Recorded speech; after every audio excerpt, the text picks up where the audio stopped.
My name is Dr. JP. I am a doctor of psychology, and in this video, we'll talk about friendship breakups. There's so much talk about the dissolution of romantic relationships, but what about friendship? Of course, advice and art exist, but we don't talk about it nearly as much. I mean, what playlist do you listen to when your friend breaks your heart? Let's talk about it. You've been friends since childhood or uni or even just since last year, and now you're just not. It was a reality check for adulthood. And I remember being a kid and your parents say, the friends you have today are not going to be your friends forever. And I'd be like, you don't know what you're talking about. Yes, they are. We're going to be with this forever. I got the necklace. It's real. You laughed together, shared memories, and made plans about what your friendship would look like in the distant future. Maybe there was an argument, a clear, distinctive event that ended it all. But more often than not, there is no big betrayal, no clear reason, and therefore no closure.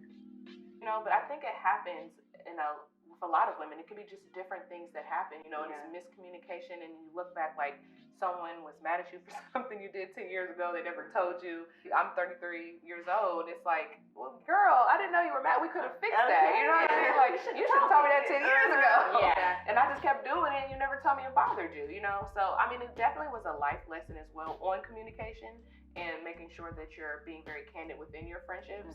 The thing that you miss most about a romantic relationship that ends is typically not the romance, it's the companionship. So a friendship breakup isn't much different, except there's no emotional, let's just be friends, backup plan when a friendship ends.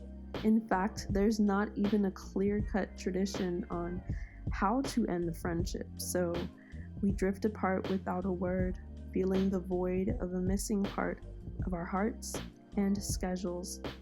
You're allowed to grieve, even if your circle doesn't understand. Speaking of your circle, if you share friends with your former friend, this might be awkward.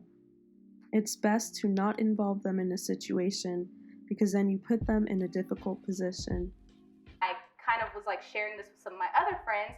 They were like, it's not for me to get into. So that caused a strain on my other relationships because now you're feeling like all these people are having a conversation about something that you're not privy to and nothing happens. This might be a good opportunity to speak to a trusted loved one outside of the shared circle or a therapist in order to gain insight on how you can move forward to either resolve the rift or move on. Also, consider that your former friend might attend events that are organized by mutual friends. Be prepared for that. I think that's the hardest thing to realize as well. We go through different phases in life, and people are in our life at different times for different reasons. A research study suggests that 70% of close friendships and 52% of our social networks dissolve after about 7 years. Also, social context is major in determining our friendships. When social context changes, so do our friendships. People get married, have babies, get new jobs, graduate from school. Their priorities change. But it's not against you. A hard job is 24/7. It's never ending.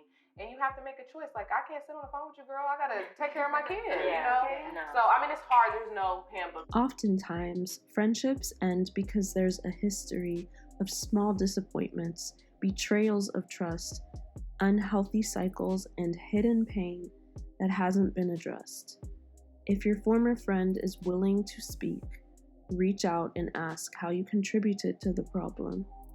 Again, speaking to a therapist might help you to better understand your relationship patterns so that you can make better choices regarding your behavior or the relationships that you choose in the future.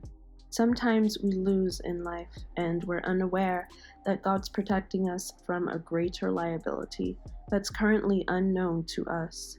People are in our lives for a reason, a season, or a lifetime.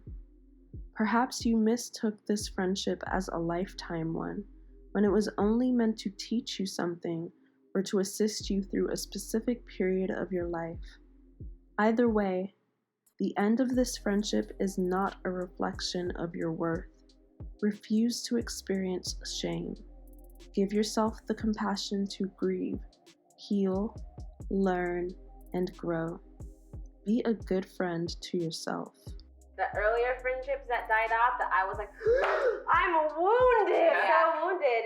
Now I can take that little reason, season, or lifetime thing and find peace. And I mean, look at that season we had. That was so beautiful, and it's okay. And now I have space for what's gonna come next. If you think it's time to end a friendship without using indirect measures and leaving the other person feeling disoriented, like this video, subscribe, and turn on the notification bell so that you'll know when I post the next one. Thanks for watching.